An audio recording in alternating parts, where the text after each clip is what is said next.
بسم اللہ الرحمن الرحیم۔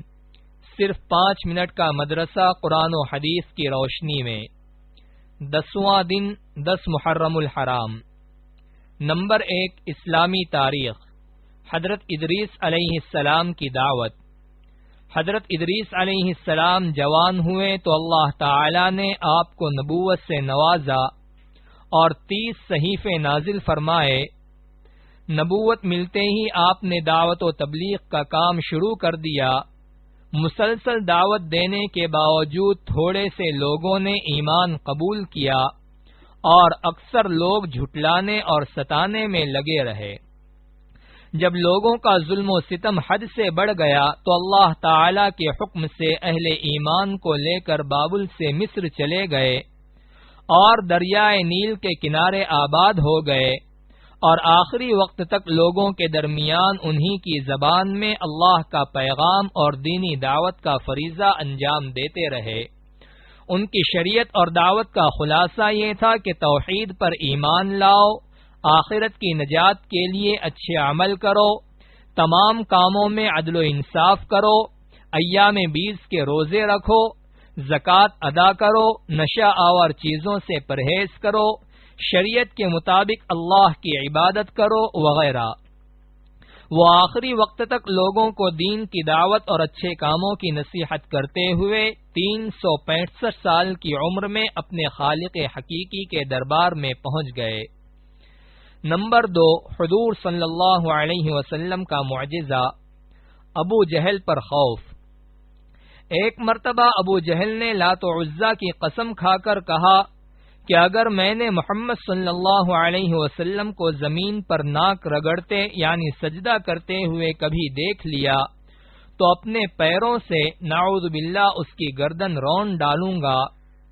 اتفاق ایسا ہوا کہ ایک روز آپ صلی اللہ علیہ وسلم نماز پڑھ رہے تھے کہ ابو جہل اپنا ارادہ پورا کرنے کی غرض سے آگے بڑھا، پھر اچانک الٹے پاؤں واپس آ گیا، جیسے ہاتھوں سے کوئی چیز روک رہا ہو۔ لوگوں نے اس سے ماجرا پوچھا تو اس نے کہا، میں نے اپنے اور محمد صلی اللہ علیہ وسلم کے درمیان دہکتی آگ کی خندق دیکھی اور بڑا خوفناک منظر اور پر دیکھے۔ آپ صلی اللہ علیہ وسلم نے فرمایا کہ اگر ابو جہل میرے قریب آ جاتا تو فرشتے اس کے ٹکڑے کر کے لے جاتے۔ نمبر 3 ایک فرض کے بارے میں، پردہ کرنا فرض ہے۔ قرآن میں اللہ تعالی فرماتا ہے، اے عورتوں اپنے گھروں میں ٹھہری رہا کرو اور دور جاہلیت کی طرح بے پردہ مت پھرو۔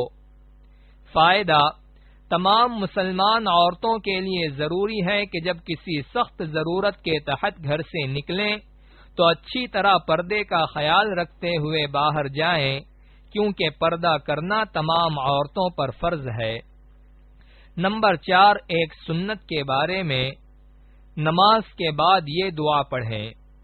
رسول اللہ صلی اللہ علیہ وسلم نے فرمایا، اے معاذ، میں تم کو وصیت کرتا ہوں کہ کسی نماز کے بعد اس دعا کو نہ چھوڑنا، اللہم اعنی علی ذکرک و شکرک و حسن عبادتک۔ ترجمہ، اے اللہ اپنا ذکر و شکر کرنے اور اچھے طریقے سے عبادت کرنے پر میری مدد فرما۔ نمبر 5 ایک اہم عمل کی فضیلت، نماز چاشت۔ رسول اللہ صلی اللہ علیہ وسلم نے فرمایا، جو شخص چاشت کی 2 رکعتوں کی پابندی کرتا ہے اس کے گناہوں کی مغفرت کر دی جاتی ہے، چاہے وہ سمندر کے جھاگ کے برابر ہوں۔ نمبر 6 ایک گناہ کے بارے میں، کفر و شرک کا نتیجہ جہنم ہے۔ قرآن میں اللہ تعالی فرماتا ہے، جو بھی اللہ کے ساتھ شریک ٹھہرائے گا اس پر اللہ تعالی نے جنت حرام کر دی ہے اور اس کا ٹھکانہ جہنم ہے، اور ایسے ظالموں کا کوئی مددگار نہیں ہے۔ نمبر 7 دنیا کے بارے میں، دنیا کی چیزیں ختم ہونے والی ہیں۔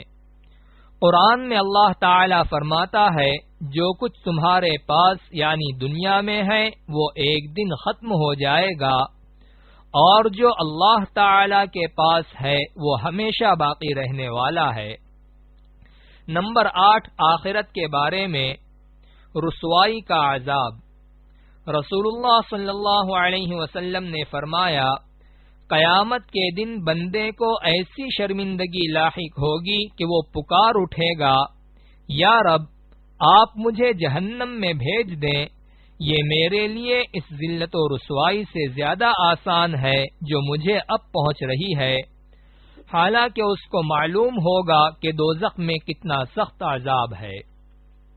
نمبر 9، طب نبوی سے علاج۔ عرق النساء کا علاج۔ حضرت انس بن مالک رضی اللہ عنہ فرماتے ہیں کہ میں نے رسول اللہ صلی اللہ علیہ وسلم کو فرماتے ہوئے سنا کہ عرق النساء کا علاج عربی بکری یعنی دمبے کی چکتی ہے، جسے پگھلایا جائے، پھر اس کے 3 حصے کیے جائیں اور روزانہ ایک حصہ نہار منہ پیا جائے۔ فائدہ: دمبے کی دم پر گول ابھری ہوئی چربی کے حصے کو چکتی کہتے ہیں۔ نمبر 10، نبی صلی اللہ علیہ وسلم کی نصیحت۔ رسول اللہ صلی اللہ علیہ وسلم نے حضرت ابو ذر رضی اللہ عنہ کو نصیحت فرمائی کہ قرآن کریم کی تلاوت اور اللہ کے ذکر کا اہتمام کیا کرو، اس عمل سے آسمانوں میں تمہارا ذکر ہوگا اور یہ عمل زمین میں تمہارے لیے ہدایت کا نور ہوگا۔